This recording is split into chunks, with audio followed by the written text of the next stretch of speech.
Mau presentasi Pak Fajar ta? Siapa? Belum, Bu, saya. Oh, belum. Buka tadi, Oh, buka statik ya. Belum Senyum. jadwalnya. Jatuhnya Ingin harus. share saja, Ibu. Oh iya, eh, nggak apa-apa, kalau Bu. ingin presentasi tapi Oke, belum belum selesai. baru 40% bagaimana Bu? Boleh dibuatkan? Nggak apa-apa, nggak apa-apa. Kan ini tiap pekan kan bisa lapor progresnya gitu, nggih. Terus kesulitannya apa nanti yang bisa saya bantu gitu. Konje, Ibu. Oke, Silakan. matur sembah nuwun. Ini memang barang baru buat saya, jadi mungkin saya akan banyak pertanyaan, Ibu, karena memang saya belum pernah bikin dan saya mau bertanya ke siapa juga nggak tahu, nggih. Ini saya kemarin nyoba sedikit saja, karena memang setahu saya hanya sedikit. Sekedap ya saya share screen.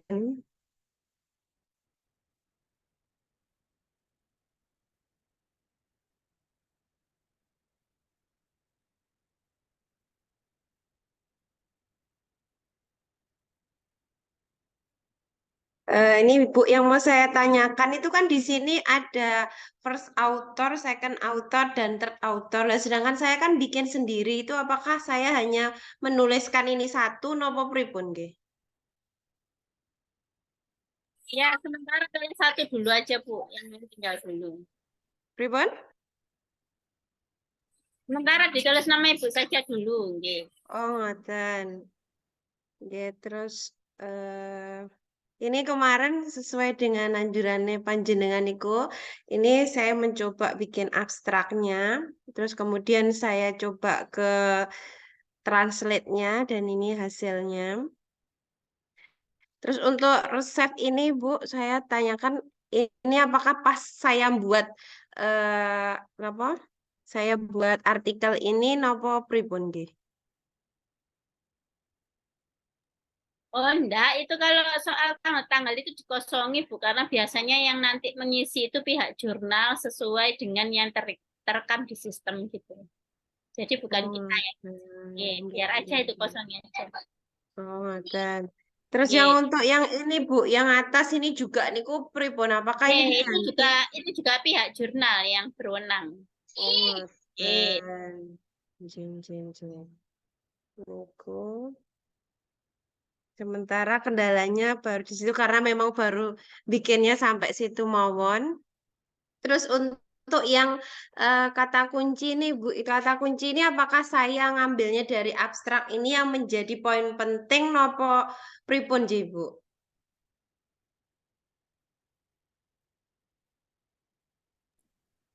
Ya, untuk yang abstrak itu yang ditulis itu imrat ya Bu ya istilahnya ya.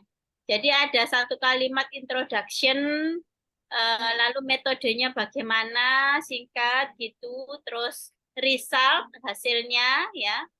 Baru setelah itu analisisnya terus diskusi. Nah, di dalam abstrak ini kan terbatas biasanya jumlah katanya hanya 200 sampai 300 kata. Sehingga nanti kalau tergantung template jurnalnya ya.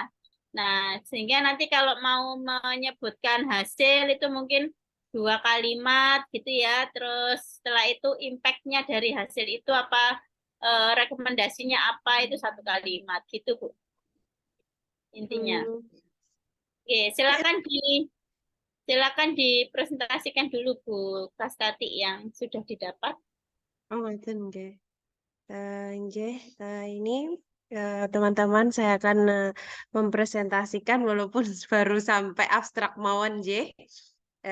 Ini untuk penerapan pembelajaran persamaan dan pertidaksamaan linear satu variabel dengan berbagai metode. Menika judul saya. Terus ini saya sendiri Sri Kastati Apriwayanti, Universitas Negeri Surabaya dan menikah untuk email saya. Di sini saya abstrak saya berbunyinya seperti ini, nggih, Bu. Penelitian ini dilakukan untuk mengetahui dan membahas penerapan pembelajaran persamaan dan pertidaksamaan linear satu variabel dengan berbagai metode. Secara khusus, penelitian ini bertujuan untuk mengetahui seberapa jauh pemahaman dalam mengerjakan persamaan dan pertidaksamaan linier satu variabel dengan berbagai metode. Pengumpulan data ini dilakukan dengan teknik wawancara dan teknik observasi. Teknik wawancara dilakukan dengan mewawancarai 10 orang guru kelas dari 2 SD yang berbeda, karena kebetulan saya kemarin itu PLT di 2 SD nih Bapak Ibu. Jadi saya pakainya 2 SD, memang sama-sama SD negeri. Agar data hasil wawancara lebih akurat, maka penelitian itu menggunakan perekaman dan tes tertulis. Berdasarkan hasil analisis data diperoleh temuan sebagai berikut. Pertama, kita tahu bahwa tidak semua guru itu memahami berbagai metode pengerjaan. Karena memang kemarin itu metode dalam pengerjaan persamaan linier itu kan yang saya ajukan ke Bu Neni itu kan ada 3 Bapak Ibu. Tapi kebanyakan guru-guru itu taunya hanya salah satu metode saja yang dianggapnya bahwa yang penting hasilnya sama gitu.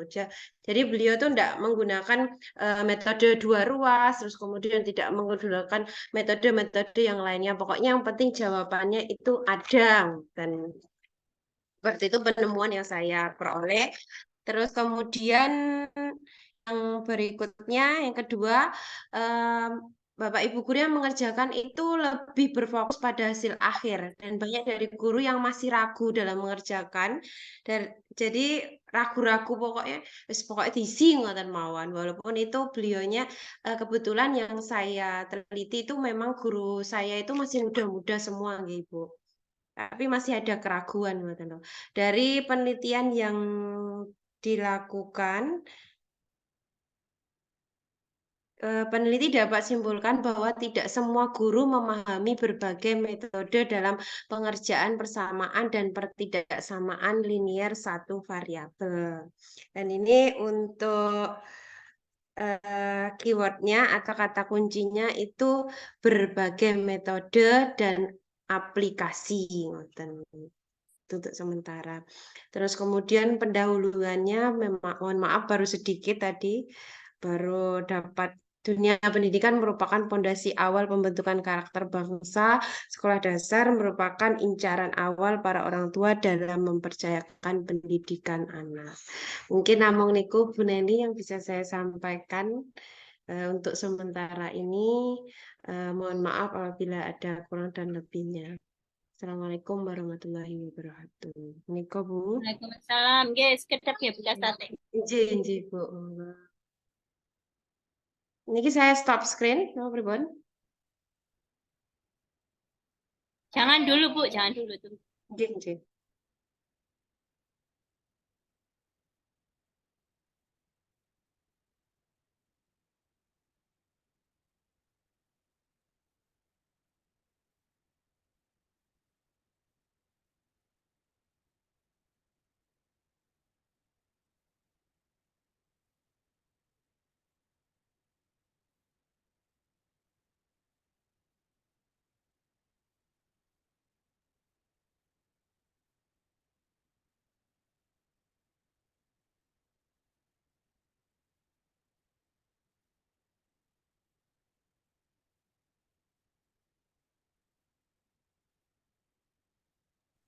Baik ya, buka statik. Alhamdulillah ya, sudah muncul abstraknya dan sedikit pendahuluan tadi ya.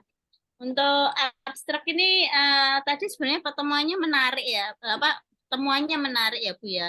Ada apa?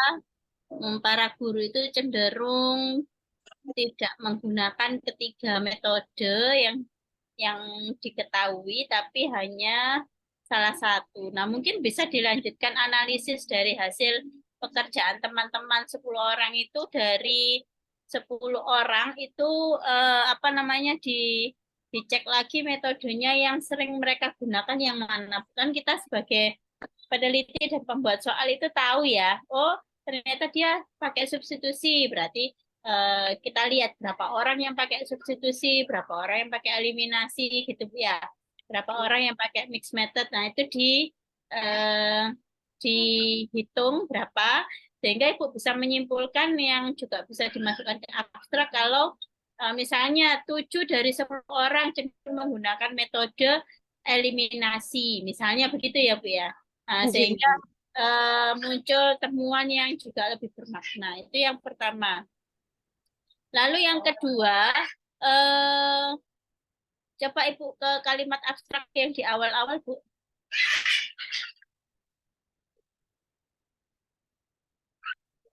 Nah, di latar belakang ini tujuannya sudah betul ya, bertujuan untuk mengetahui seberapa jauh pemahaman guru SD gitu Bu ya, tambahi guru SD ya, dalam mengerjakan persamaan dan pertidaksamaan linear satu variabel dengan berbagai metode gitu ya. Nah, cuman kalimat yang pertama yang kurang pas gitu untuk mengetahui dan membahas penerapan pembelajaran. Apakah Ibu mengajarkan ini ke teman-teman? Tugas tadi. Apakah putus-putus Ibu. ya, apakah ada penerapan pembelajaran di penelitian Ibu? Penerapan pembelajaran.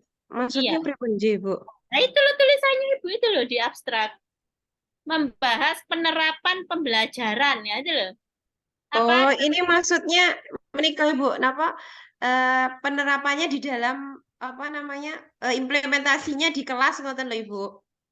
loh, lah ya, pertanyaan saya apakah dalam penelitian Ibu itu Ibu mengajarkan persamaan dan pertidaksamaan linear di kelas? Boten. Nah, iya. Kan tidak kan? Nah, jadi kalimat ini kurang pas gitu. Yang kita lakukan itu kan hanya yang kalimat kedua. Ngecek pemahamannya guru melalui tes, kan gitu ya. Oh, Nah, oke. jadi kalimat pertama nggak pas, sehingga ini berimplikasi kepada judulnya. Judulnya juga jadi kurang pas. Ya, coba Ibu ke judul. Nggih, Ibu. Nah, kalau ke judul ini kan akhirnya Ibu juga menjanjikan ada penerapan pembelajaran, iya kan? Nggih. Padahal yang kita teliti apa, Bu? Untuk mengetahui seberapa jauh guru itu bisa mengerjakan nih metode Apa itu ini. bahasanya Ibu di abstrak itu tadi apa? Untuk mengetahui pemahaman guru SD kan gitu ya. Nggih. Jadi di dalam judul itu Bu intinya pemahaman guru SD terkait materi persamaan dan pertidaksamaan linear satu variabel gitu ya. Nah, atau Nggih. analisis pemahaman guru SD gitu ya. Atau analisis strategi yang digunakan guru SD dalam penyelesaian persamaan dan pertidaksamaan linear satu variabel. Monggo dipilih judul yang memang to the point pada tujuan ya dari penelitian ini. Tapi ini bukan penerapan pembelajaran karena kan nggak ada pembelajarannya. Berarti Ya, mangke niku analisis penerapan apa analisis pemahaman ngoten nggih, Bu. iya, betul. Atau analisis pemahaman boleh, atau analisis strategi yang digunakan boleh. Karena kan ada 3 strategi atau 3 metode penyelesaian masalah kan. Nggih. Nah, itu Ibu analisis yang mana yang paling banyak, yang mana yang tidak disentuh oleh 10 orang itu kenapa mereka tidak terpikir metode yang ketiga misalnya gitu ya. Nah, itu ada nanti banyak temuannya di situ. Itu ya Bu Nggih, nggih, Kasati nggih, ya. Bu. Nggih. Silakan nanti di ubah lagi. Sekarang ke bawah, Nggih. paling bawah dari abstrak ya. Nggih. Itu ada keywords. Keywords itu apa tuh, Bu? Kata kunci, Bu. Oh, kata kunci. Memang template-nya kata kuncinya dalam bahasa Inggris ya. Kemarin tuh saya itu kok berubah ngoten nggih, Bu. Kalau yang keywords di atas sih ya betul, malah kualik. Nggih. Yang abstrak bahasa Inggris pakai keywords bahasa Indonesia, yang abstrak bahasa Indonesia pakai keywords bahasa Inggris ya. Jadi kebalik. Sekarang saya tanya ke Ibu, supaya orang tahu apa yang Ibu kerjakan, itu kata kuncinya apa kalau mau cari hasil penelitian Ibu? Poin-poin yang dibicarakan di situ, Bu. Yang penting apa? Beberapa metode nih, Bu. Pemahaman metode. Betul. Masuk pemahaman metode. Yang Ibu teliti itu apa tuh? Saya teliti. Seberapa jauh pemahamannya ngoten niku pripun, Bu? Ya kalau pemahaman apa? Pemahaman siapa? Itu harus jelas, Bu. Pemahaman dalam menyelesaikan persamaan dan pertidaksamaan linear nih, Bu. Tuh, boy, itu judul itu keywords. Kalau keywords itu dipotong-potong ya, Bu ya. Misal, eh, apa yang Ibu sasar di penelitian ini? Apa tujuannya tadi? Coba uraikan dalam dua kata. Dua kata. Misalnya saya minta dua kata dari Ibu, apa yang Ibu cari? Satu, mampu memahami. Ya masuk engkau uang aku golek ning Google aku mampu memahami ngono Bu. Kan enggak. Kayak Ibu kalau cari keywords di Google itu masuk pakai kata-kata kerja kayak gitu. Apa? Misalnya Ibu mau cari bagaimana cara orang mengetahui cara mengajar pecahan. Keywordnya Ibu apa misalnya? Strategi, Bu. Ya, strategi. Terus, paling utama itu apa tuh? Ibu itu meneliti apa tuh? Strategi apa? Pemecahan soal. Pemecahan Hmm, ya oke. Strategi pemecahan masalah. Oke, terus apa lagi, Bu? Masalah apa, Bu? Utang. Apa, Bu? Masalah apa, Bu? Yang dicari strateginya. dari persamaan dan pertidaksamaan linear nih, dari berbagai Nah, metode. berarti ojo dawa-dawa kandhani kok. Satu dua kata saja. Matematika. Misalnya strategi pemecahan masalah titik dua atau koma. Persamaan dan pertidaksamaan linear titik dua gitu loh Bu. Terus guru SD subjeknya kan. Nah, Iya. ini karena ada orang yang meneliti persamaan dan pertidaksamaan linear itu di SMP. Gitu ya, siswanya bukan gurunya. Lah ini kan Ibu fokus ke gurunya. Sehingga ketika orang misalnya cari di Google Scholar gitu ya, misalnya artikel Ibu itu sudah publish, orang akan cari spesifik dengan keyword itu. Pemahaman guru SD, terus apalagi persamaan dan pertidaksamaan linier. Nah, itu akan muncul judulnya Ibu gitu loh. Paham ya, Bu Kasati ya? Orang kan nggak mungkin nyari itu dalam bentuk kalimat. Ya, ada saja sih yang nyari dalam bentuk kalimat ya. Tapi kan untuk keywords, namanya kata kunci, ya berarti bentuknya kata-kata. Paling nggak itu satu frase, dua atau tiga kata dalam satu frase, itu untuk satu kata kunci. Baru kata kunci lainnya apa? Kata kunci lainnya apa yang spesifik di. Nah, itu maksimal bisa sampai 5 kata kunci. Tapi kalau Ibu pakai metode yang bervariasi sama aplikasi, orang nggak akan puas melihat apa namanya hasil riset Ibu. Karena kalau kita bicara aplikasi, dalam benak kita itu apa? Buat orang yang mencari artikel itu. Aplikasi apa, Bu, biasanya yang dicari? Ibu tahu kata Aplikasi. aplikasi ya?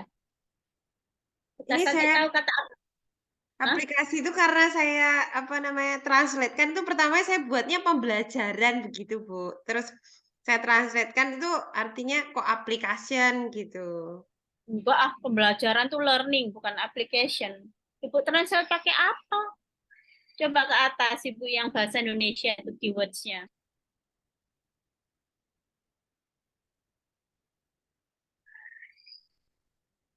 Loh, beda keywordnya. Oh, ini masih kata-katanya orangnya ya. Maksimal 5 kata, urut sesuai abjad. Masih Itu kata. kata-katanya panjenengan yang itu Nah, tuh. ya, Oke. aplikasi ya. Kalau orang ngetik aplikasi ya munculnya itu benaknya dia itu pengen cari media yang digunakan dalam mengajar, bentuknya aplikasi Android, aplikasi Google atau apa gitu, Bu. Iya kan? Nggak Oke. akan muncul penelitian Ibu tentang pemahaman guru SD di persamaan dan pertidaksamaan linier. Kan bukan itu keywords-nya ya. Ya, oke. Jadi nanti keywords itu monggo Ibu sesuaikan dengan yang memang betul-betul Ibu lakukan, ya, kata kuncinya. Tuh. Oke, itu saja untuk pemahaman abstrak dari saya untuk buka statik. Monggo nanti direvisi. Lalu untuk pendahuluan, kemarin sudah saya beri rumus piramida terbalik ya untuk menyusun pendahuluan. Silakan bisa dimulai dari kompetensi guru SD, kompetensi profesional yang diperlukan, terus topik-topik matematika yang perlu mereka kuasai, nanti masuk kepada topik tentang persamaan dan pertidaksamaan linier. Kenapa guru SD harus menguasai topik itu? Itu Ibu uraikan, narasikan, disertai citasi-citasi dan kutipan-kutipan dari artikel yang relevan dari Google Scholar ya. Baru setelah itu karena itu penting, maka dalam penelitian ini Ibu ingin tahu bagaimana pemahaman guru. Nah, gitu kan akhirnya ya di pendahuluan itu. Jadi monggo nanti karena ilmunya sudah saya berikan ilmu kanuragannya pendahuluan, nanti dikerjakan, ya, coba dikerjakan. Terus boleh nanti progresnya ditunjukkan di pekan berikutnya. Gitu ya, Bu Kastati. Nggih, Bu. Nggih, matur suwun. Terima Punten, nggih. Ini saya stop share nggih, Bu. Ya, silakan. Nggih. Ya, monggo Bapak Ibu yang lain mungkin giliran siapa nih setelah Bu Kastati? Saya, Bu. Oh ya, Pak Setia silakan.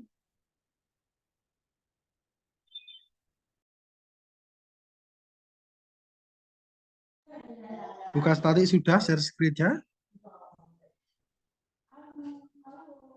Pun saya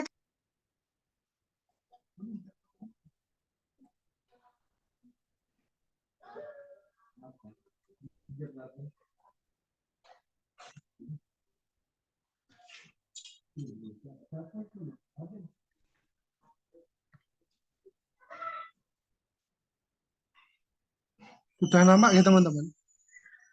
Sudah, Pak, silakan. Oh, nggih, Bu.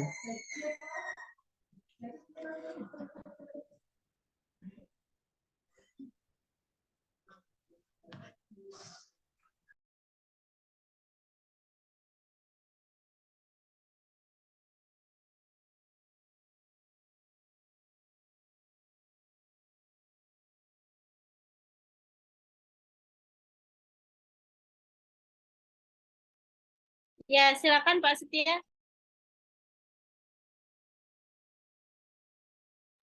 Ya, terima kasih Bu Neni. Pada kesempatan ini saya ingin presentasi terkait artikel yang saya susun. Judul yang kami ambil yaitu kemampuan numerasi guru sekolah dasar dalam menyelesaikan soal matematika. Terus selanjutnya untuk abstraknya belum saya buat Ibu karena rencananya kalau sudah selesai semua baru saya rangkum dalam bentuk abstraknya supaya nanti lebih mudah. Untuk selanjutnya di pendahuluannya saya mengambil data PISA program International Student Assessment itu Indonesia peringkatnya masih dalam kategori di bawah peringkat 45 dari 50 dan yang data yang terakhir itu peringkat ke-74 dari 79 negara. Nah, terus kemudian saya kaitkan lagi itu saya jelaskan dulu tentang kemampuan numerasi, baru saya kaitkan lagi tentang kemampuan numerasi dari gurunya dikaitkan dengan kemampuan numerasi dari siswanya karena itu juga akan mempengaruhi. Nah, terus saya tuliskan juga tentang 4 kompetensi dari guru sesuai dengan Undang-Undang Nomor 14 Tahun 2005 tahun 2005 tentang guru dan dosen yang menjelaskan tentang 4 kompetensi dari guru. Nah, bagian kemampuan numerasi ini termasuk dalam kompetensi profesional. Nah, maka dari itu perlu diidentifikasi kemampuan guru dalam menyelesaikan soal matematika. Karena kalau gurunya memiliki kemampuan yang kurang, kemungkinan ada korelasinya siswanya itu juga memiliki kemampuan yang kurang juga. Terus selanjutnya ini ada beberapa penelitian yang cukup relevan, tapi di penelitian ini yang diujikan adalah mahasiswanya. Terus selanjutnya, nah sedangkan di penelitian ini yang menjadi subjek penelitiannya adalah guru di sekolah dasar, guru aktif di sekolah dasar yang mengajar di kelas atas atau kelas tinggi, yaitu kelas 4, 5, dan 6. Kemudian baru dikerucutkan materi yang diujikan, yaitu terkait tentang pola bilangan, skala, dan perbandingan. Dan ini bagian dari rumusan masalah dari penelitian ini, pertanyaan-pertanyaannya. Kemudian di metodenya, metode deskriptif kualitatif, terus saya jelaskan seperti penjelasan dari Bu Neni kemarin, tentang langkah-langkahnya dalam metode ini apa saja, dari pembuatan instrumen, kemudian dari setelah itu validasi instrumennya, kemudian selanjutnya melakukan uji coba atau guru diminta untuk mengerjakan. Nah, dalam penelitian ini guru yang kami minta untuk mengerjakan soal ini ada 7 guru, yang 4 dari sekolah negeri dan yang 3 dari sekolah swasta. Terus kami masuk ke pembahasan sedikit, beberapa contoh soalnya yang mewakili dari masing-masing materi, karena ada 3 materi, pola bilangan, skala, dan perbandingan. Nah, terus saya tampilkan juga beberapa gambar terkait jawaban guru. Ini tidak saya tunjukkan nama pengerja, siapa guru, siapa yang mengerjakannya. Hanya saya foto saja yang cukup menarik. Ada beberapa yang benar, ada beberapa yang jawaban dari rekan-rekan guru yang salah. Nih. Sebenarnya ada yang menarik juga, itu ada yang kosong tidak dikerjakan, entah karena tidak tahu atau tidak bisa atau bagaimana. Kemarin saya tanya ketika wawancara, itu jawabannya gak tahu, gak ngerti mas, kurang lebih seperti itu. Dipancing-pancing juga tidak bisa juga. Terus saya dari 7 subjek yang jadi guru, yang jadi saya teliti itu, nilainya kurang lebih seperti ini. Tidak saya sebutkan namanya, tapi saya tulis guru 1 begitu dan asalnya. Tidak saya tulis juga asal sekolahnya. Kalau disebutkan boleh apa tidak Bu, kalau seperti itu? Misalnya SD negeri Gunung Ya, 3 tidak usah, seperti Pak. itu. Tidak usah, nggih. Oh ya. Oh iya. Nilainya kurang lebih seperti ini. Ini sebenarnya awalnya cukup menarik, Bu. Menariknya begini, ternyata dari 4 guru di SD negeri itu awalnya agak keberatan untuk mengerjakan karena malu katanya. Terus saya yakinkan lagi bahwa ini nanti tidak akan disebutkan namanya, cukup menulis dikerjakan saja, dan nama nama yang mengerjakan tidak perlu nanti tidak akan dipublikasikan. Terus cukup saya suruh menulis nama saja, terus akhirnya mereka mau untuk mengerjakannya. Dan dalam mengerjakannya pun awalnya itu turunan, mereka itu saling saling bertanya satu sama lain karena waktu mengerjakannya di satu tempat itu akhirnya turun-turunan, terus saya ulangi lagi karena duh Bu, kalau turun-turunan lainnya sama nanti nggak valid ini nanti penelitiannya. Terus akhirnya saya minta untuk mengulanginya lagi ya untuk yang empat guru ini. Terus selanjutnya saya juga membandingkan dengan guru-guru yang di swasta, di SD swasta. Dari segi latar belakang jelas agak berbeda Bu, karena dari segi usia cukup jauh. Kalau yang di SD negeri itu yang saya jadikan survei subjek ini kebanyakan 3 guru usianya lebih dari 40 tahun dan yang 1 guru itu usianya 26 atau 27 tahun. Dan kalau yang di SD swasta ini semuanya usianya masih di bawah 30 tahun. Mungkin masih fresh graduate juga. Sebenarnya menarik juga kalau di SD negeri ini dari 4 ini belum saya tulis di pembahasan, tapi rencananya juga saya tulis Bu. Dari 4 guru di SD negeri ini, yang 3 itu lulusan sarjana matematika.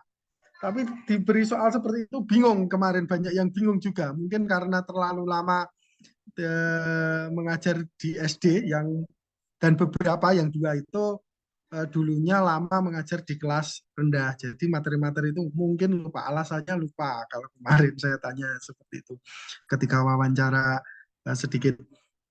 Terus yang untuk guru negeri, guru swasta itu ada 2 guru yang bisa mengerjakan soal itu dengan benar 100%. Terus selanjutnya ini saya jelaskan terkait data di atas. Saya bandingkan antara guru negeri dan guru swasta. Terus selanjutnya lagi ratanya juga saya tulis atau saya bahas di sini. Terus kemudian saya buat seperti analisis butir soalnya, Bu. Kalau saya buat seperti ini benar atau salah ya, Bu?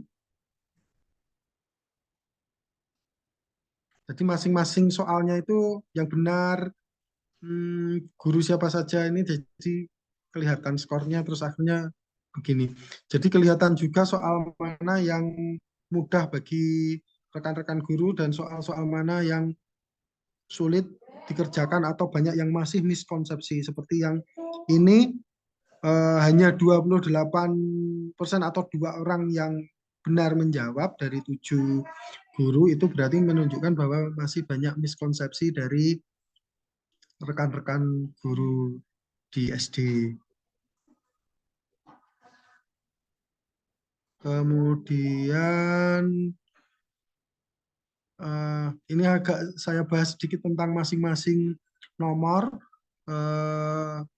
terkait misalnya nomor 1 itu kategori mudah karena banyak yang semua bisa mengerjakan soal tersebut. Begitu pula di soal nomor 9 ini banyak yang tidak bisa mengerjakan. Ini pembagiannya kalau yang 1-5 ini adalah soal tentang pola bilangan, 6-10 ini soal skala, 6-15 ini soal tentang perbandingan. Biar agak mudah saya buat warna seperti itu. Mungkin sampai di situ Bu. Terus hasil wawancaranya belum saya tuangkan, belum saya tuliskan di hasil pembahasan ini. Simpulannya juga belum, sarannya juga belum, tapi daftar pustakanya kemarin sudah saya copy di sini, mengikuti cara Bu Neni kemarin. Terima kasihnya Bu. Tapi belum saya urutkan sesuai abjadnya, baru saya copy dan di paste di sini.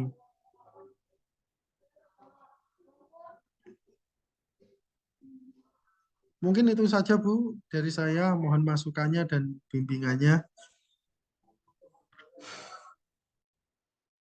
Terima kasih Pak Setia. Wah, ini luar biasa nih, keren ini.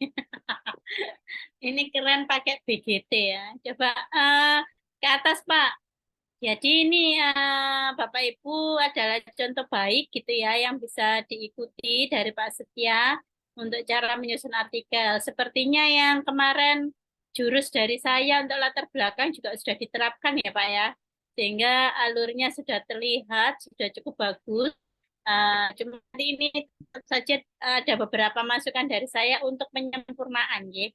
Jadi apa yang disampaikan Pak Setia ini sudah cukup bagus ya Bapak Ibu ya dan sesuai dengan penulisan artikel ilmiah yang bisa dipublikasikan di jurnal nasional. Untuk yang ke atas Pak, judulnya apa tadi Pak? Kemampuan numerasi ya. Oke. Ya, mungkin ini bukan kemampuan numerasi Pak ya, identifikasi. Ada tambahan mungkin depannya Pak.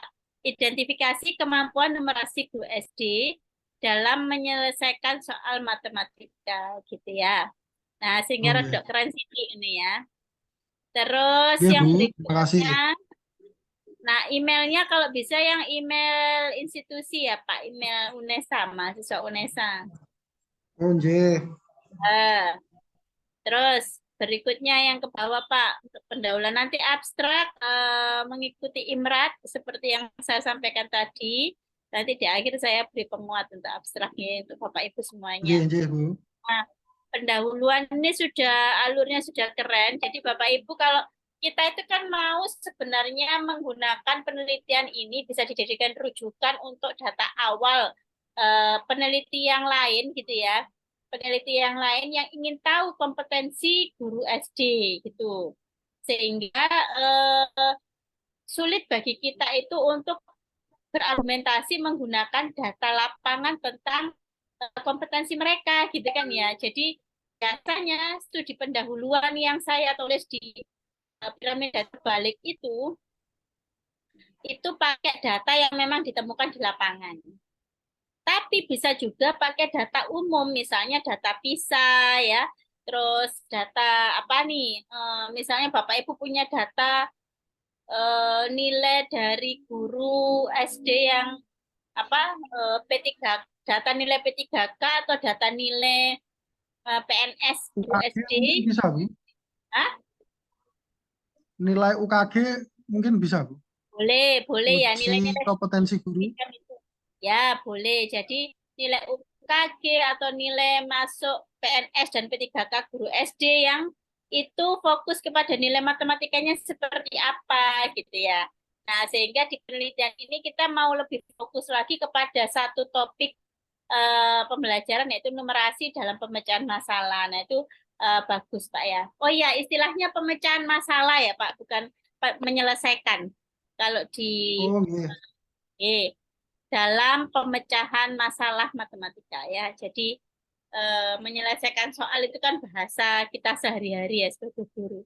Pemecahan masalah Pak, bukan soal. Nah, sehingga nanti apa namanya orang itu jika ingin tahu tentang kemampuan problem solving guru gitu ya. Jadi nanti keyword-nya apa ini Pak Setia? Kalau misalnya saya tanya, keyword-nya Bapak apa? Numerasi, Oke, kemampuan ya numerasi, terus apa lagi? guru SD, Guru SD apanya Pak? Kemampuan guru SD gitu boleh. Terus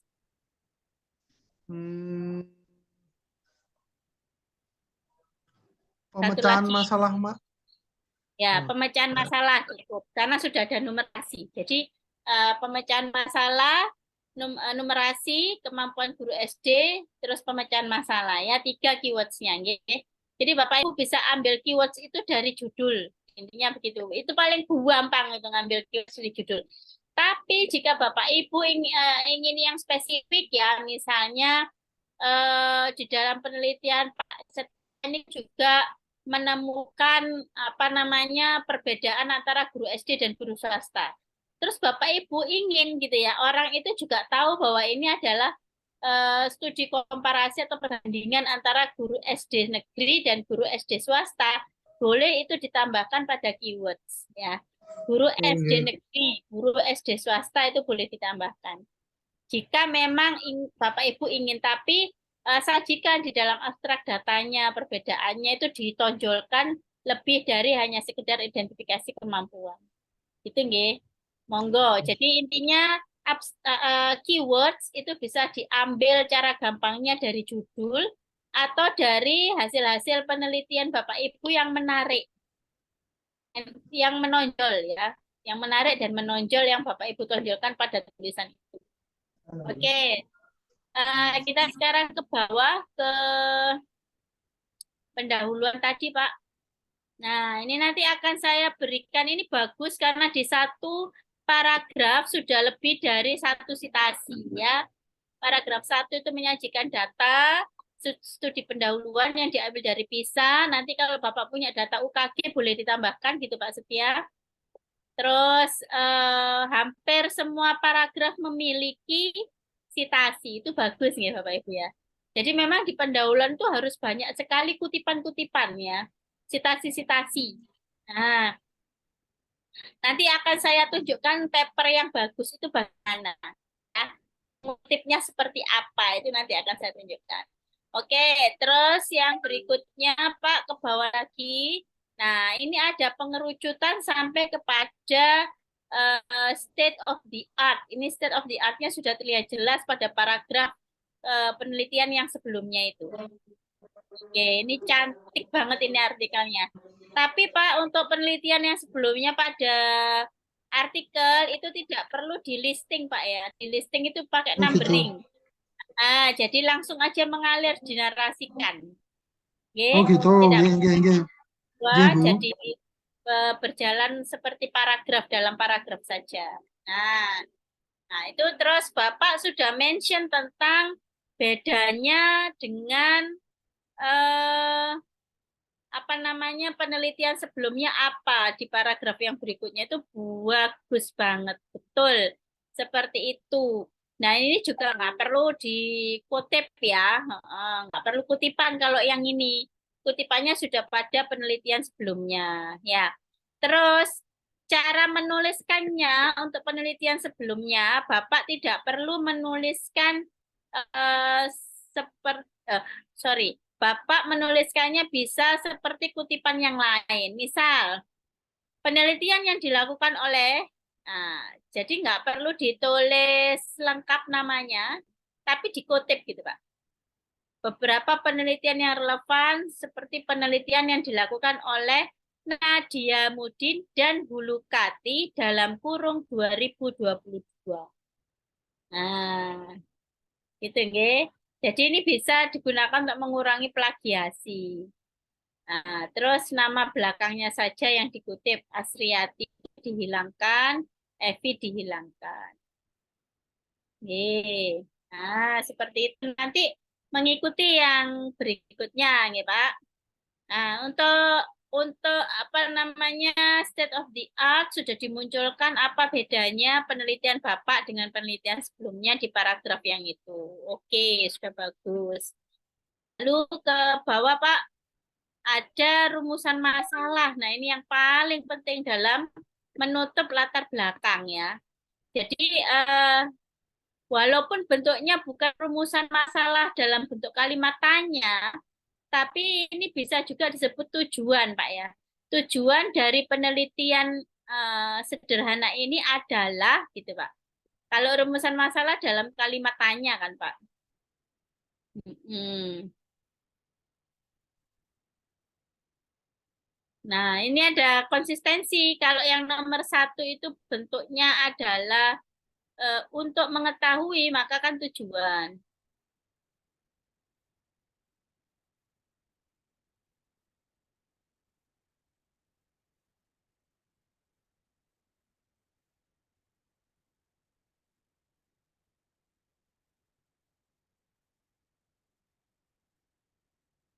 Loh, Pak Setia hilang. Hilang Pak share screen-nya. Boleh kok lo Nggih, kok Bu, menang. sebentar, maaf. Oke, tak apa.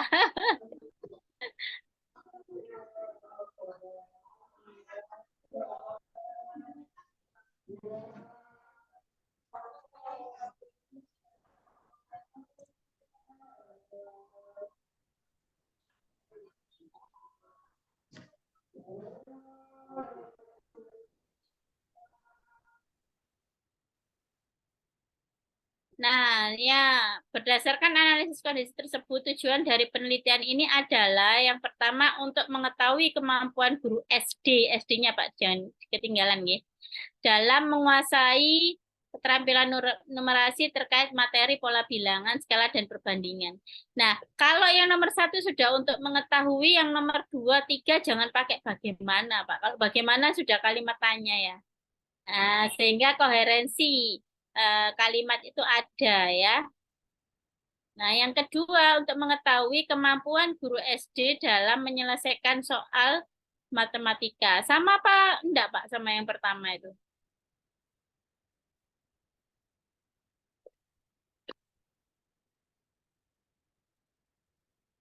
Nah, nomor satu, dua, dan tiga bedanya apa Pak Setia?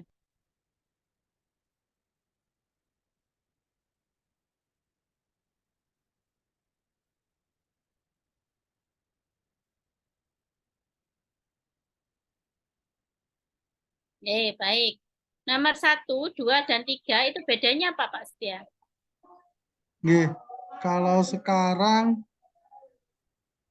sama, Bu. Sama ya.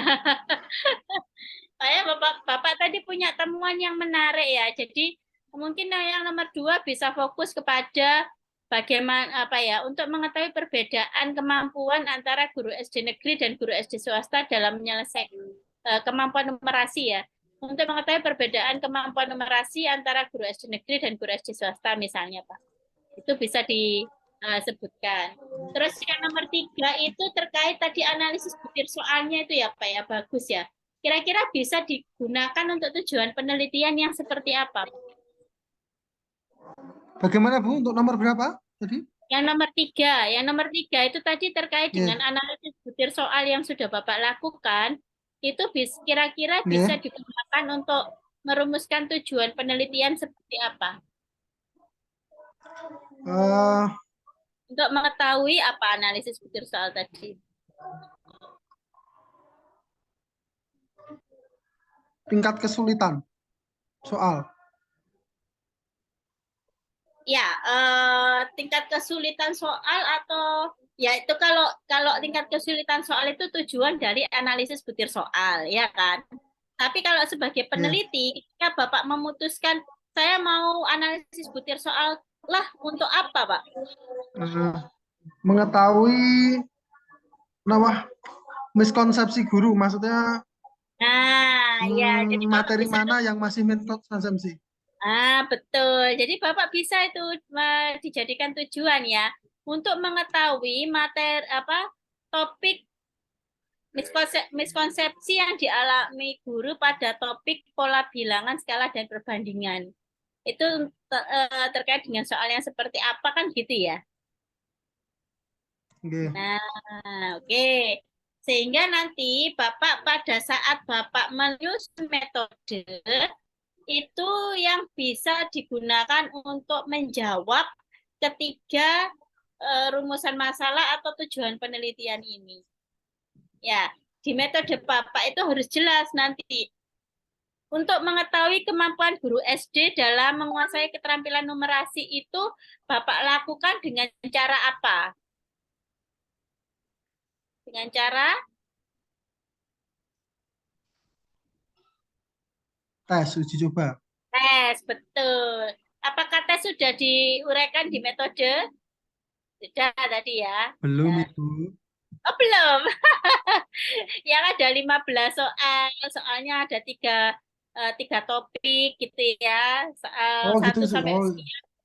Oh, diuraikan ya. Jadi nomor 1 itu untuk menjawab nomor 1 itu metodenya atau caranya. Nih, hilang mana Pak Setia? Halo Pak Setia, hilang lagi.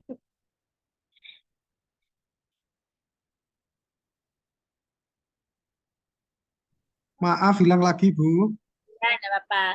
Jadi di metode itu diuraikan selain tentang teknik sampling, ya, partisipannya siapa, dan seterusnya, itu Bapak uraikan gini, untuk menjawab atau apa untuk mendapatkan kok mendapatkannya eh, apa ya? Untuk mencapai tujuan penelitian pertama, metode yang digunakan adalah tes gitu ya. Tes ini terdiri dari 15 butir soal yang meliputi 3 topik dalam skala perbandingan dan skala apa dan apa gitu ya. Halo Pak Setia?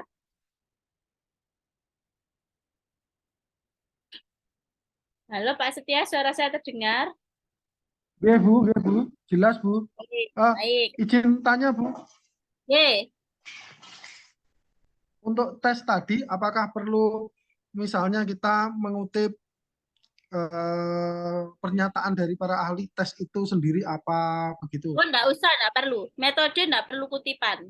Oh ya, Nah, metode oh nggak ya, perlu ya, kutipan. ya. Apalagi kita kan penelitian sederhana. Jadi orang sudah tahu misalnya Bapak bilang penelitian saya termasuk penelitian deskriptif kualitatif. Oke, ya orang semua tahu deskriptif kualitatif seperti apa. Nah, perlu diuraikan Oh penelitian ya, ya. kualitatif itu opo, ngono ya menurut Sugiono nggak perlu. Ya. Nah, oke, kita Oh langsung ya. fokus kepada 3 rumusan masalah yang sudah diperbarui ini.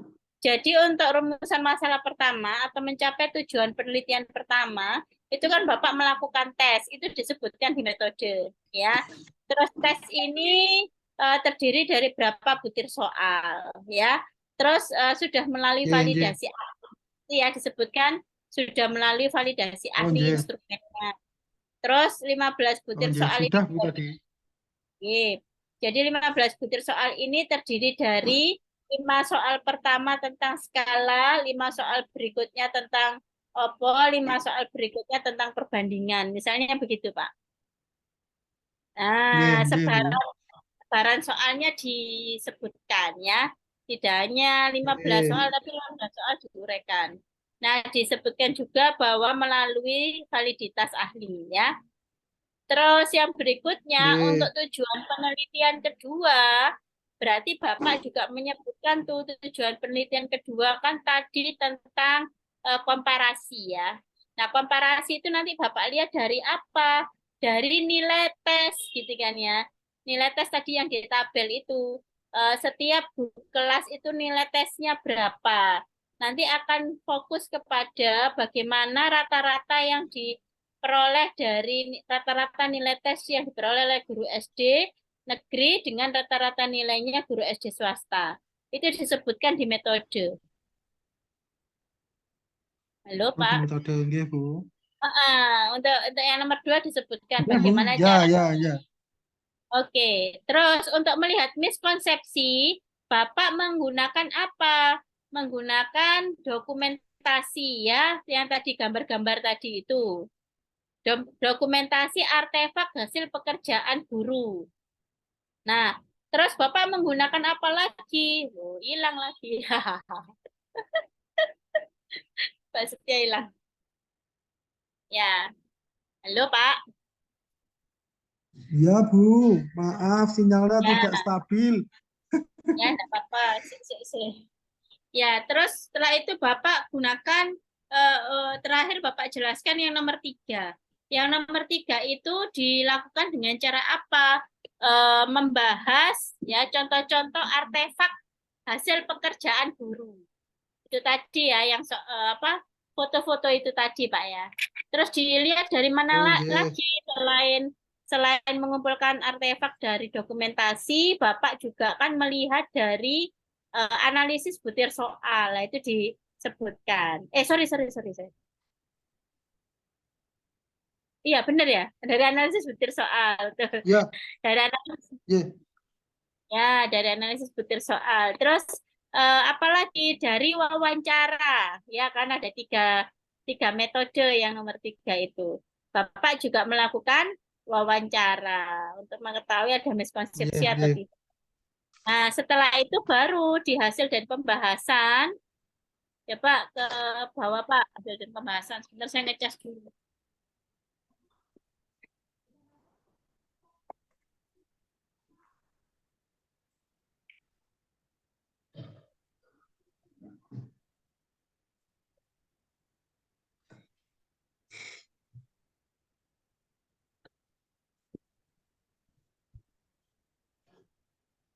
Nah, di hasil dan pembahasan ini sudah ada soal-soal ya yang terkait contoh-contohnya itu sudah dibahas.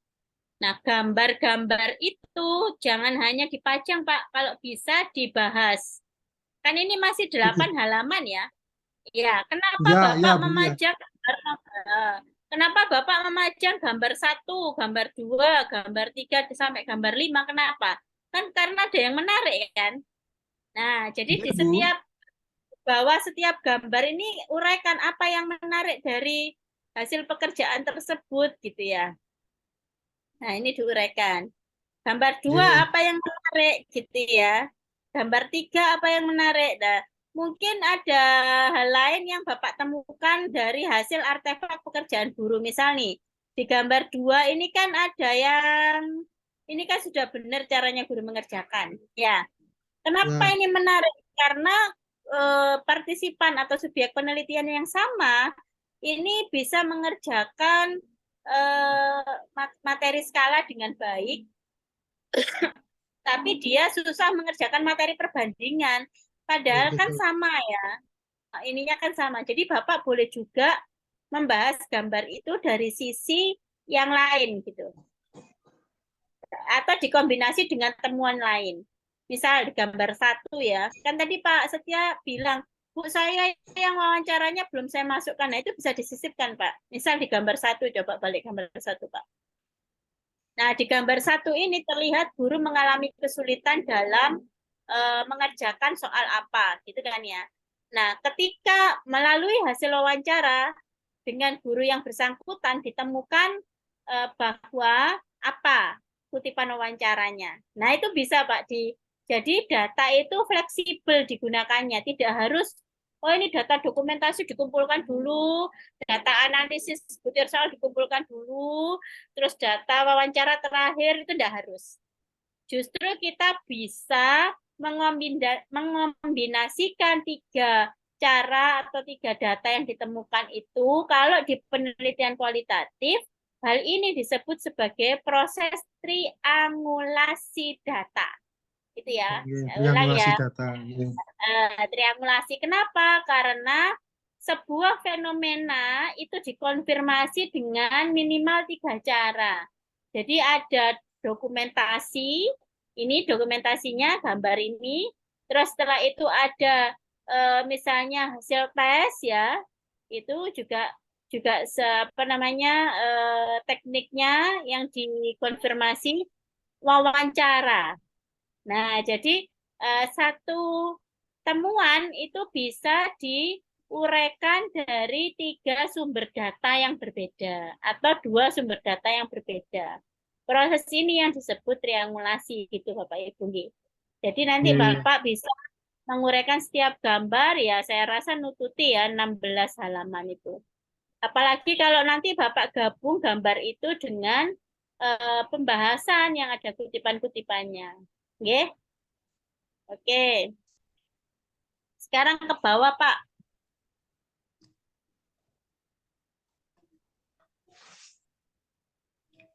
Nah, di bawah ini ada tentang guru SD negeri dan swasta. Kayaknya tadi yang paragraf tentang guru swasta keliru, Pak, nilainya. 60 tadi ditulisnya. Coba, Pak, ke bawah, Pak. Ini kan 73 ya. Ya, Ini saya sepakat ini, Pak. Kalimat Bapak, paragraf yang di bawah tabel ini persis. Guru yang berasal dari tidak sebaliknya untuk guru SD terdapat Nah, ya, jadi harusnya guru itu memiliki akurasi tingkat ketepatan 100% harusnya, betul. Jadi guru itu nggak boleh ada miskonsepsi lah. Lek guru ini miskonsepsi muridnya piye ya, gitu. Jadi saya sepakat ini dengan pendapat Bapak yang ini. Oke, ini Pak, bagi guru sekolah dasar swasta terdapat 2 orang guru yang mendapat nilai 100 dan 1 orang guru yang mendapat nilai 60. Nah, ini nggak keliru Pak ya. Paragraf itu Pak, ya itu. Oh iya, Bu. Ya, Itu dibetulkan. terima kasih, terima kasih. Sama-sama. Sama. Nah, berarti kan temuan Bapak ini kan secara eksplisit menyatakan bahwa kompetensi profesional guru SD swasta dalam numerasi matematika itu lebih tinggi daripada kompetensi guru SD negeri. Kan gitu ya, Pak ya? Ini Ya, secara kasat mata ya. eksplisit. Ya, ya. Berarti kalimat tersebut itu harus ditemukan penelitian sebelumnya yang hasil penelitiannya sama, Pak. Oh, nggih. Berarti cari Kalau- penelitian yang relevan, ngoten nggih, Bu? Betul, betul sebagai kutipan pembahasan. Kenapa penting? Karena Bapak itu kan temuan Bapak yang bisa dibantah orang lain loh. Itulah temuan pun enggak sebaliknya lah. Monggo nanti kalau ada yang penelitian yang relevan lainnya itu untuk menjustifikasi atau membenarkan temuan Bapak. Atau tidak membenarkan, bahkan ada yang menentang, boleh dimunculkan gitu Pak ya. Sehingga Oh, nanti kalau banyak tidak sama pun boleh dimunculkan, Bu? boleh, boleh. Justru Oh, wajib dimunculkan supaya ada diskursus akademiknya gitu loh. oh Nah, gitu. Nggih. karena kan pasti ada. Kenapa kok sebaliknya? Misalnya ya, kenapa kok sebaliknya? Ternyata yang sebaliknya itu ketika misalnya guru SD swasta, ini kan soalnya soal cerita ya Pak ya. Ternyata mungkin ada peneliti sebelumnya itu yang meneliti soalnya itu soal-soal abstrak. Oh, gitu. Ya, nah, ternyata guru SD negeri itu lebih jago, ya, menyelesaikan soal-soal yang langsung rumus daripada soal-soal cerita misalnya. Nah, itu boleh Bapak diskursuskan di dalam temuan ini ya, dibahas gitu. Uh, Mungkin dijustifikasi dulu hal ini senada dengan temuan dari peneliti sebelumnya. Si A tahun berapa menemukan bahwa kompetensi guru SD swasta lebih tinggi dari kompetensi guru SD negeri dalam menyelesaikan soal matematika apa, gitu ya. Terus si B apa, walaupun topiknya berbeda boleh, Pak. Ini Oh, boleh gitu. beberapa untuk justifikasi. Namun demikian ada juga peneliti yang menemukan bahwa guru SD negeri, ya itu jadi diskursus Pak, gitu, keren gitu ya. Jadi Nggih. kalau ada yang berkebalikan hasilnya itu bisa jadi diskusi gitu, pembahasan gitu ya. Nah, penelitian yang berbeda itu tadi boleh didiskusikan di sini. Kira-kira kenapa? Oh, ternyata ke hasil penelitian itu karena lebih kepada soal-soal abstrak. Nah, guru-guru negeri itu ternyata lebih pintar mengerjakan soal abstrak daripada soal-soal pemecahan masalah matematika yang sifatnya soal cerita. Nah, itu jadi temuan lagi kan, Pak ya. Dari hasil apa? Ya, ya. Pembahasan dan memasukkan hal yang berbeda. Nah, kalau Bapak nggak masukkan ya nggak apa-apa. Cuman kurang fruitful kalau istilah orang Jawa Barat ya. Kurang fruitful itu kurang kurang kurang berwarna gitu ya. Jadi kalau ada yang berbeda itu nanti jadi lebih berwarna diskusinya, keren jadinya. Itu nggih Pak Setia nggih. Nggih, nggih. Oke. Itu saja. Oke, yang penutup ya Pak. Yang penutup tadi kan belum.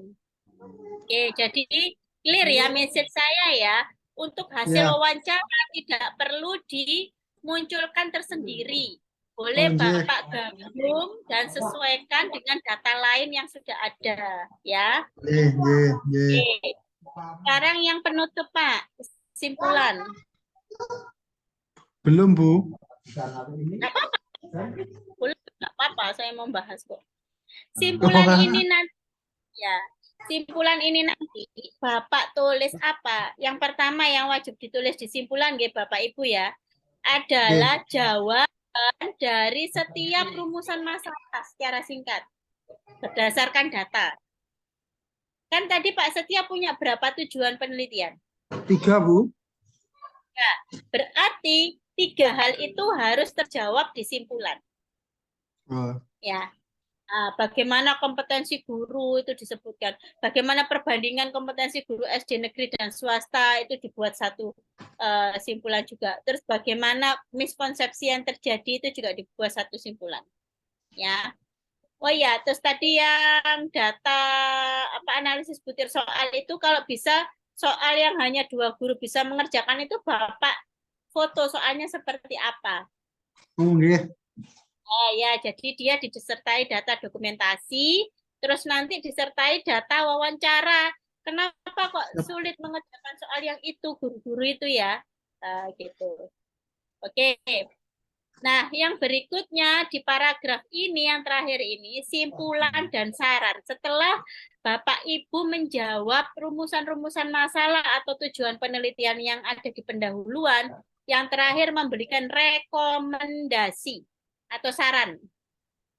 Nah, buat satu paragraf khusus untuk rekomendasi. Misal nih, kalau dari temuannya Pak Setia, rekomendasinya kira-kira apa, Pak? Rekomendasinya guru SD negeri harus meningkatkan kemampuannya. Ya, oke. Jadi perlu ada pelatihan-pelatihan Oh, profesional gitu ya, dan seterusnya untuk guru SD negeri. Oke. Sip. Apalagi Pak rekomendasinya? Yang terkait penelitian ini kira-kira bisa digunakan untuk apa hasil penelitian ini? Untuk peneliti berikutnya rekomendasinya? Untuk peneliti berikutnya apa nih, Bu? Tadi kan saya bilang bahwa penelitian Bapak itu tadi harus dijustifikasi dalam pembahasan dengan penelitian sebelumnya yang relevan kan gitu ya. Ya. Nah, sama. Jadi Bapak menyarankan bahwa hasil penelitian ini bisa digunakan sebagai data ya, pelengkap data studi pendahuluan untuk kompetensi guru di penelitian berikutnya. Gitu, Pak. Jadi Oke. Bapak bisa menyarankan orang menggunakan hasil penelitian Bapak sebagai sebagai Referensi atau apa? referensi, betul, sebagai referensi atau sebagai data studi pendahuluan. Kan orang bisa aja ngutip misalnya Tristanto menemukan bahwa gitu ya, hasil ini itu di Bapak dikutip gitu. Jadi Bapak menyarankan ini bisa digunakan sebagai data pendahuluan atau referensi bagi penelitian yang relevan berikutnya. Gitu ya, Pak ya. Oke, Bu. Terima kasih. Itu saja dari saya. Nanti kalau misalnya Bapak lengkapi sesuai saran saya, hasil-hasil penelitiannya dilengkapi lagi, ditambahi dengan pembahasan dari berbagai sumber, saya rasa untuk target kita 16 halaman itu bisa. Nanti daftar Oke, pustaka insyaallah. lagi. Wong ini belum ada pembahasan aja, daftar pustakanya sudah 10 ya, keren ini Pak Setia. Nanti kalau ada pembahasan lebih mantap lagi ya. Oke, terima kasih Oke, Pak Bu. Setia. Sami-sami, Bu. Terima kasih atas masukan dan bimbingannya. Oke.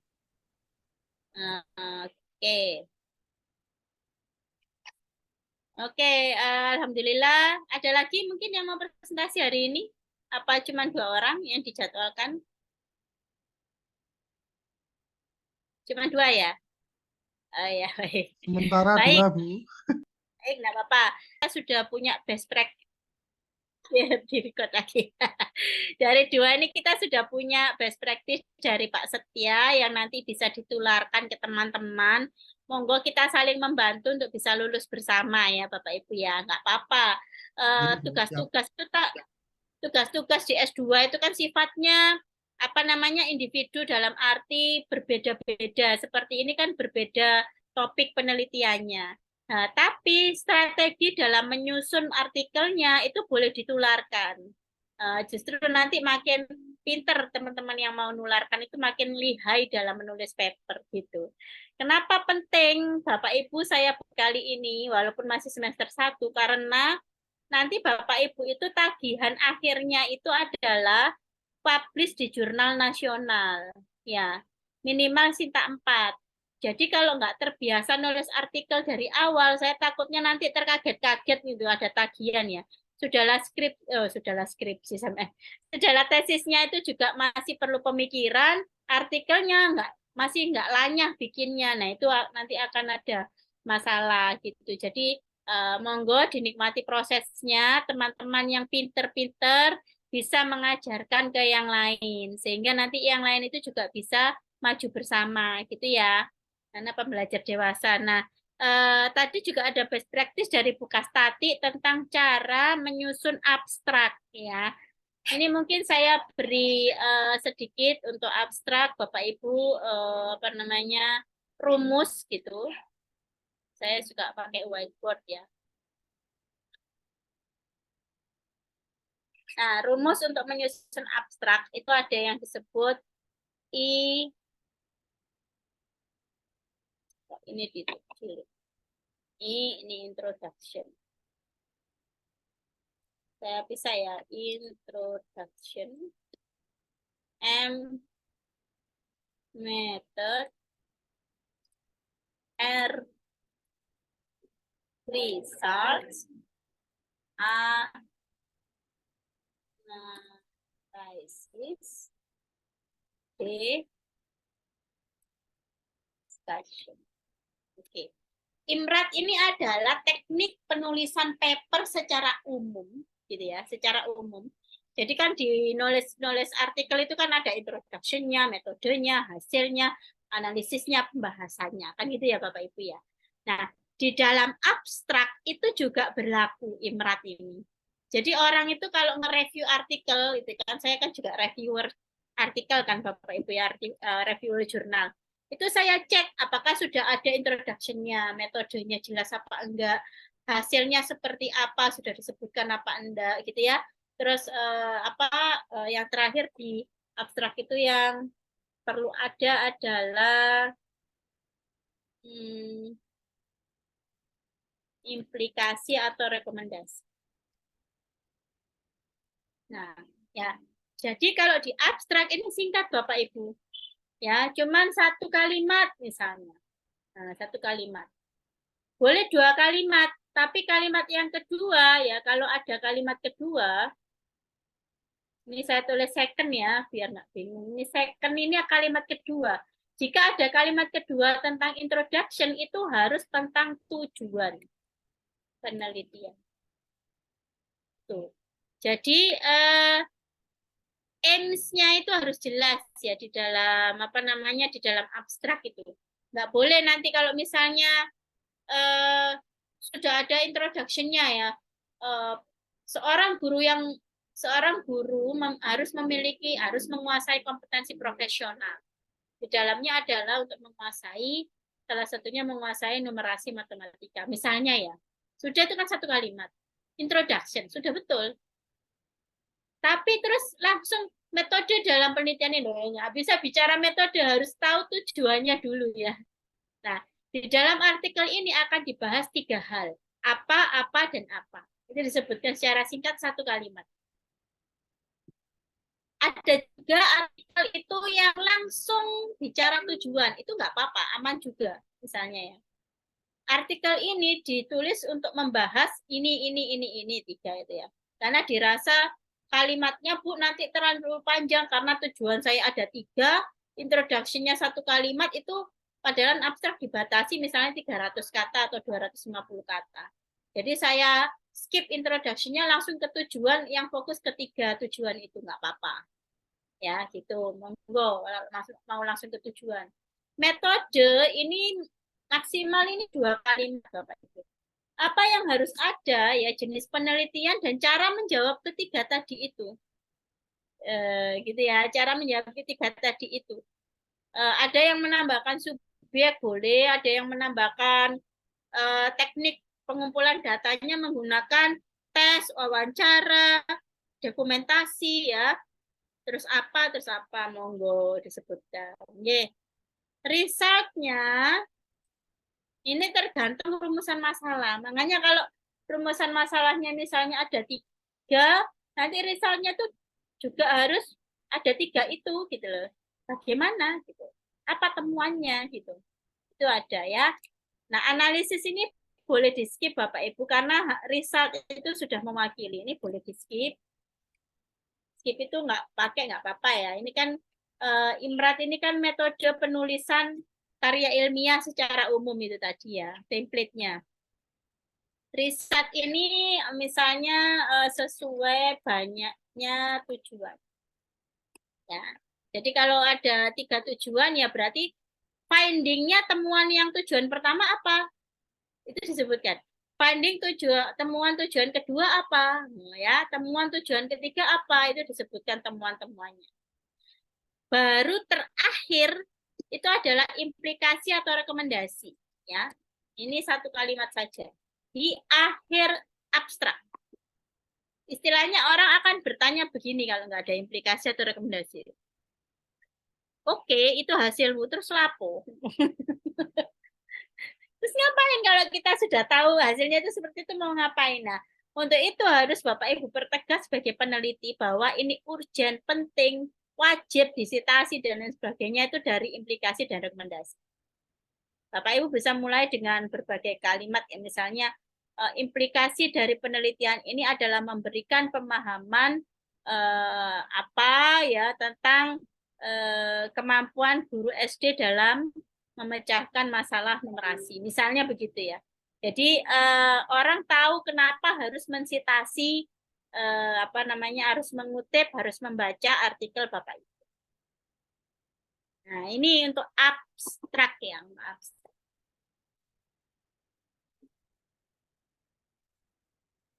Oke, untuk abstrak. Nah, yang mau saya bahas lagi adalah untuk apa namanya Bapak Ibu, saya beri warna yang berbeda dulu ya. Kalau kuning kelihatan nggak? Coba ya. Yang berikutnya lagi yang mau saya bahas itu yang simpulannya. Nah, simpulan ini ada 2 yang tadi ya. Menjawab setiap rumusan masalah atau temuan tujuan.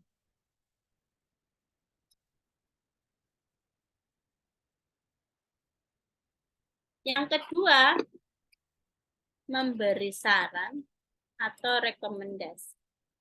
Nah, ada satu lagi Bapak Ibu, tapi ini kalau di jurnal yang bagus banget, itu di simpulan itu reviewernya mesti cari apa limitasi dari penelitian ini. Ya, ini khusus untuk jurnal-jurnal yang bagus banget. Tapi kalau di jurnal-jurnal di Indonesia itu jarang, ya. Limitasinya apa? Misalnya limitasinya hanya fokus kepada penelitian ini tuh masih sangat terbatas karena dia adalah studi analisis, jadi karena subjek penelitiannya terbatas hanya 10 orang. Misalnya itu kan gitu ya. Apa yang membatasi penelitian ini? Misalnya subjek penelitiannya terbatas hanya 10 orang sehingga belum bisa melihat broader perspektif ya atau perspektif yang lebih luas dari temuan yang sejenis misalnya. Sehingga limitasi ini memberikan rekomendasi. Ya, peneliti berikutnya bisa menggunakan istilahnya apa namanya subjek penelitian yang lebih luas. Nah, ini limitasinya apalagi misalnya hanya fokus kepada 1 SD negeri dan 1 SD swasta di sebuah kota di Jawa Timur misalnya gitu ya. Itu kan batasan. Sekarang apalagi yang bisa Bapak Ibu rekomkan dari batasan itu. Jadi ini simpulan dan abstrak isinya begini. Kalau kemarin saya sudah memberikan piramida terbalik ya untuk apa namanya? Untuk pendahuluan. Sekarang saya berikan ilmu menulis artikel untuk abstrak dan simpulan. Monggo Bapak Ibu screenshot nanti untuk direnungkan terus di apa namanya implementasikan gitu pada abstraknya masing-masing. Oh iya, satu lagi kalau yang ini yang belum saya Tapi tadi sudah saya jelaskan ya, keywords atau kata kunci ya. Kata kunci tadi dari mana, dari judul bisa, dari temuan yang menarik bisa, monggo nanti Bapak Ibu munculkan yang betul-betul kata-kata kunci dari penelitian Bapak Ibu. Itu nggih. Oke, saya rasa itu dulu dari saya. Oke, Bu Neri. Oh iya, tadi saya janji menunjukkan artikel yang bagus ya, latar belakang. Sebentar.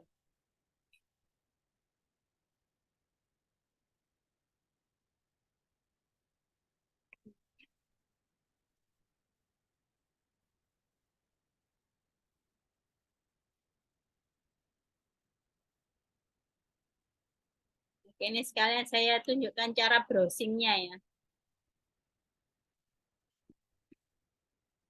Nggak apa-apa didelok ae ben Bapak Ibu terbiasa.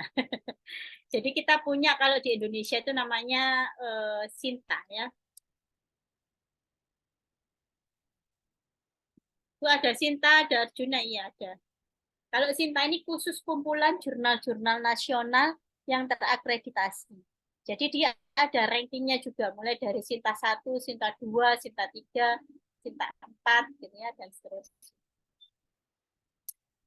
Oke, saya coba cari jurnal. Kita bisa cari jurnal di sini, Bapak Ibu. Spesifik misalnya search-nya ini, search engine-nya ini diganti jurnal, ya bisa cari autor, iseng misalnya nak sing iseng saya mau cari ini banyak nggak tulisannya mau gue cari autor ya banyak ngecuprus tok kan ada tulisan ya aja percaya mbak aku ini ya misalnya jurnal ini ya kita mau cari jurnal tentang pendidikan dasar. Nah selain JRPD yang kita punya di S2 di DAS itu ada banyak Bapak Ibu ini ada Albidaya ya. Nah dia biasanya mulai dari yang atau rankingnya paling tinggi. Nih Sinta 2 Bapak Ibu, Albidaya Jurnal Pendidikan Dasar Islam. Profesi Pendidikan Dasar ini S2 juga ya. Premier Edukan Premier Edukandum Jurnal Pendidikan Dasar dan Pembelajaran. Ini PGRI Madiun, Muhammadiyah Surakarta ya. Terus ada juga Jakarta ya dan seterusnya. Nih ada. Nah, ada Sinta 3, Sinta 3. Nah, nanti yang wajib Bapak Ibu lakukan untuk syarat kelulusan S2 itu masuknya ke Sinta 4 ya Bapak Ibu ya. Sinta 4. Ada juga sih beberapa yang Sinta 5 akhirnya ya wis dibolehkan karena jurusan. Tapi Sinta Kenapa Sinta 4? Ya minimal lah ya kalau untuk S2. Dan itu semakin rendah masuknya ya dan seterusnya. Makanya nanti kita belajar sama-sama. Dan kalau ada kesulitan monggo Bapak Ibu matur ke saya ya untuk yang tesis nanti. Oke, saya buka salah satu ya dengan akreditasi tertinggi ya. Ini punyanya Madiun. Kita klik nama jurnalnya. Nanti kita masuk nih ke lamannya ya. Oh, dia aman akreditasinya sampai 2024 masih Sinta 2. Oke. Nah, jurnal Sinta 2 itu banyak yang berbahasa Inggris. Ada juga yang berbahasa Indonesia, banyak yang berbahasa Inggris. Kenapa? Karena dia nanti targetnya mau ke Sinta 1. Kalau jurnal-jurnal Sinta 1, Bapak Ibu, itu biasanya semuanya itu banyak yang berbahasa Inggris karena dia nanti masuk ke akreditasi internasional. Wajib ikut akreditasi internasional. Saya tahu cuma 2 ya yang kalau yang di pendidikan dasar belum ada yang Sinta 1 ya.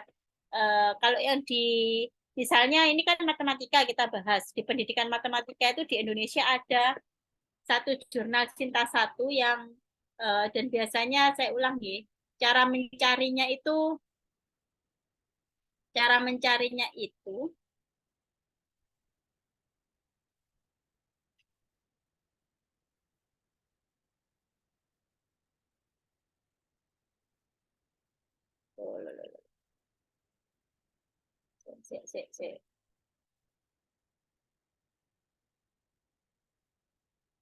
Cara mencarinya pakai bahasa Inggris, Bapak Ibu.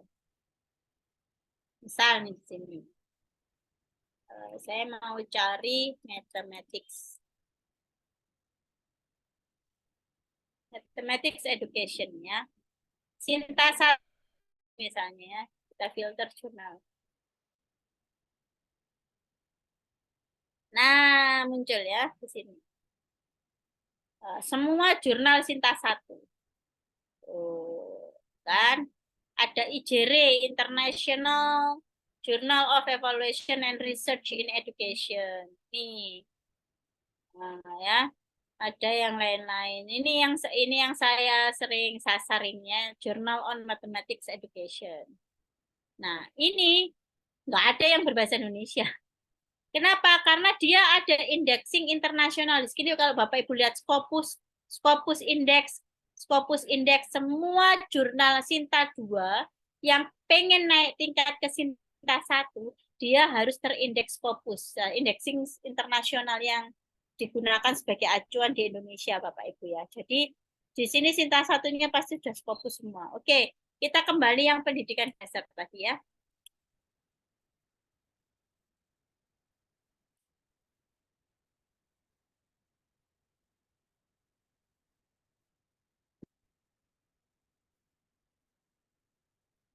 Kita buka satu jurnal. Di muncul loh.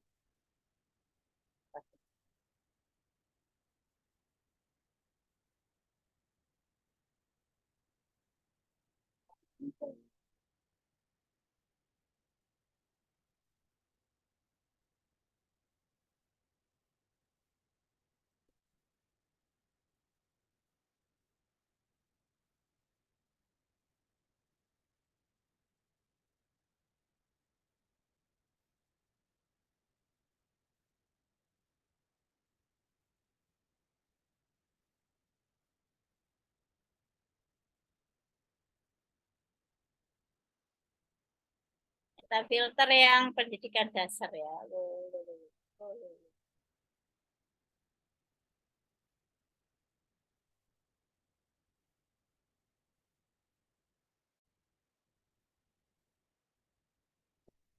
Saya ulang dulu aja. Untuk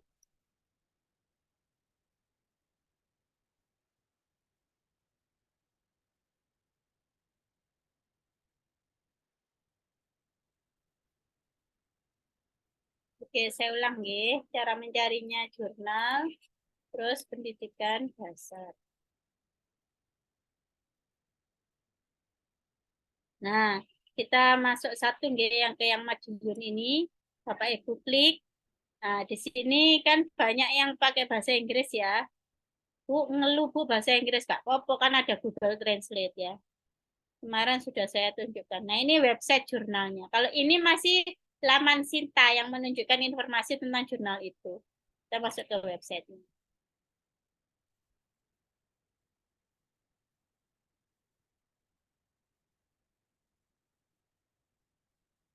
Ini Universitas PGRI Madiun, keren jurnalnya ini. Nah, ini terindeks apa saja ini. Ada banyak apa namanya. Saya tak boleh isi bahasa Indonesia. Kayaknya dia udah mulai mau nyasar. Nah, ini arsip ya. Arsip ini yang arsip. Saya cari yang lama-lama aja deh. Mungkin ada yang bahasa Indonesia. Nah, kalau yang lama-lama biasanya ada bahasa Indonesia, Bapak Ibu. Awal-awal dia Sinta gitu ya. Gitu. Oke, kita lihat. Nah, ini magetannya. Oke. Kita lihat artikel.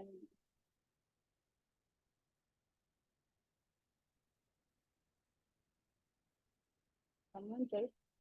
Nulis tak downloadin. Bisa di-download juga artikelnya, ya.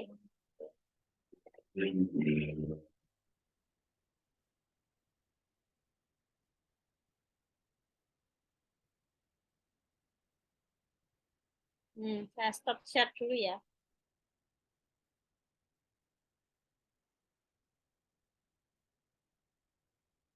Kita buka dulu artikelnya.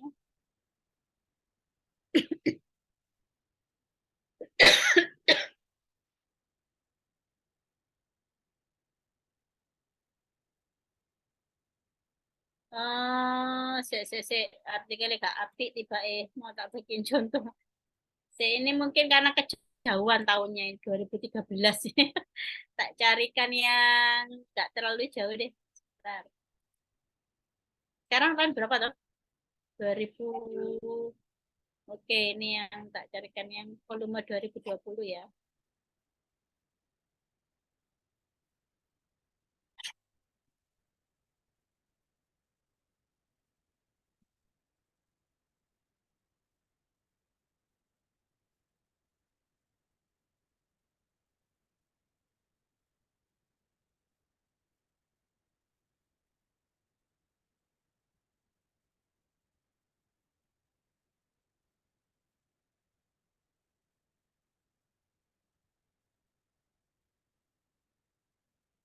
Saya nggak puas ya sama jurnal ini. Lagi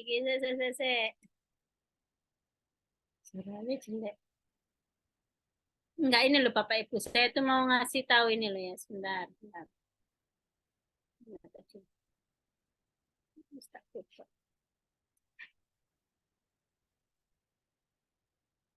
Saya mau ngasih tahu Bapak Ibu ini loh.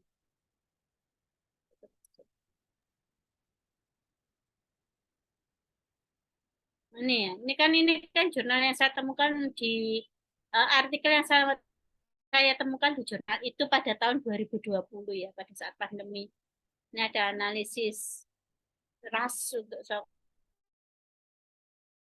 yang saya itu kan mau menunjukkan pendahuluan yang bagus ya di PKAP. Nah, ini kan kalau kayak gini kan pendahuluannya mirip punyanya Pak Setia tadi ya. Satu paragraf ada 2 kutipan, 1 kutipan. Ini saya mau bicara kutipannya Bapak Ibu. Paragraf ini ada 2 kutipan yang terpisah loh. Berarti Pak Setia bisa masukkan ke jurnal artikel Bapak ya. Apa jenenge? Keren ini. Ini kan kemarin Bapak Ibu ya, saya itu punya eh, kepada eh, Direktur Akademik UNESA kemarin itu. Untuk S2 itu privilege apa namanya? Tidak skripsi ya, tidak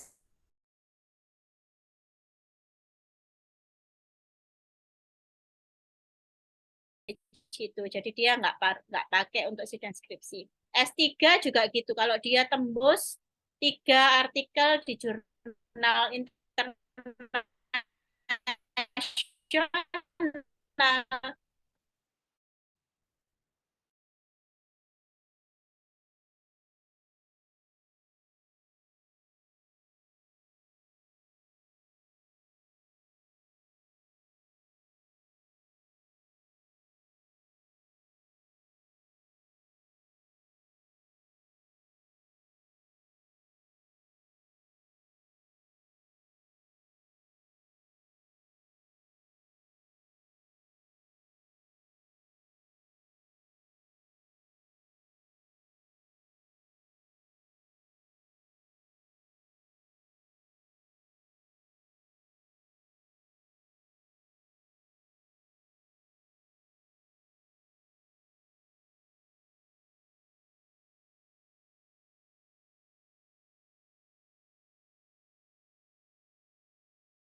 ya, saya terlempar ngomongin hal paling penting.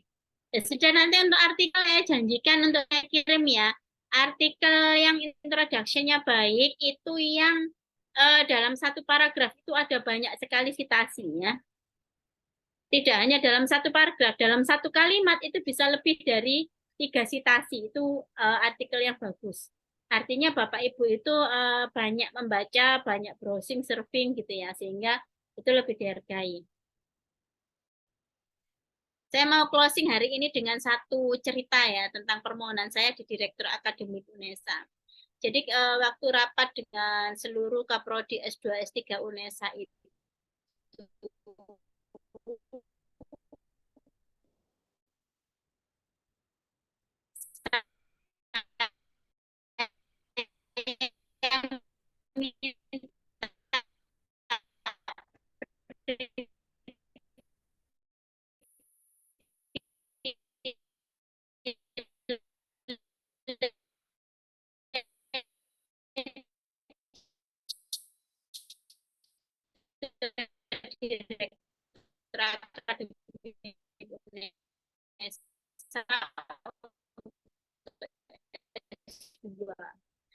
Kalau S1 itu ada Bapak Ibu mahasiswa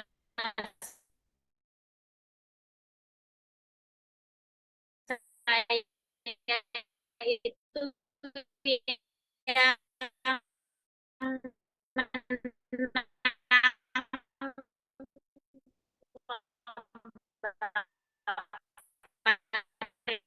Mohon maaf, Bu, suaranya putus-putus.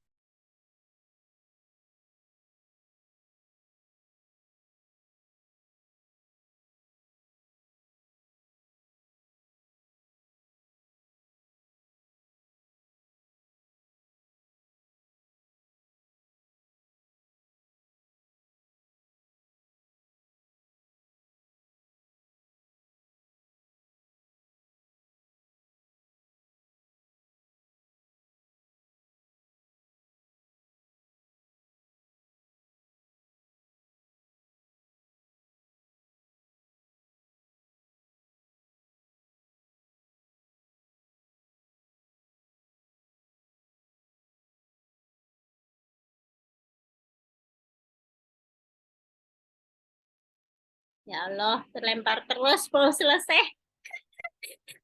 Terus akhirnya saya minta privilege singkat cerita Bapak Ibu untuk mahasiswa S2 dan alhamdulillah dikabulkan.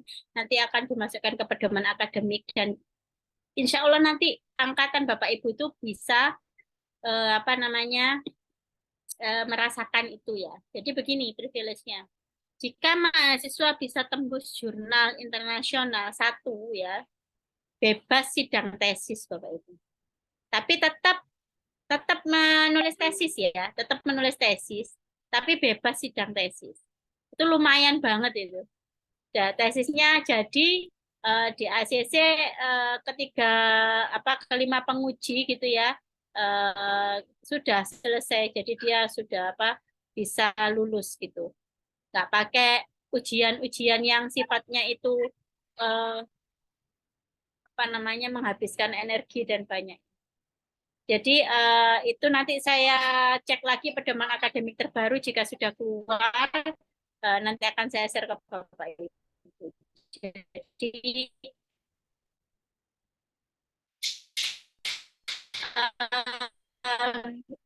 kan kita punya beberapa mata kuliah dengan tugas yang seluruhnya monggo di semester 2 itu. Untuk yang sudah pengalaman bikin artikel dan artikelnya bagus, dapat nilai baik dari dosennya, saran saya ambil yang itu aja. Ya, ambil yang tentang itu, tesisnya. Karena artikelnya itu harus selaras dengan tesisnya, Bapak Ibu.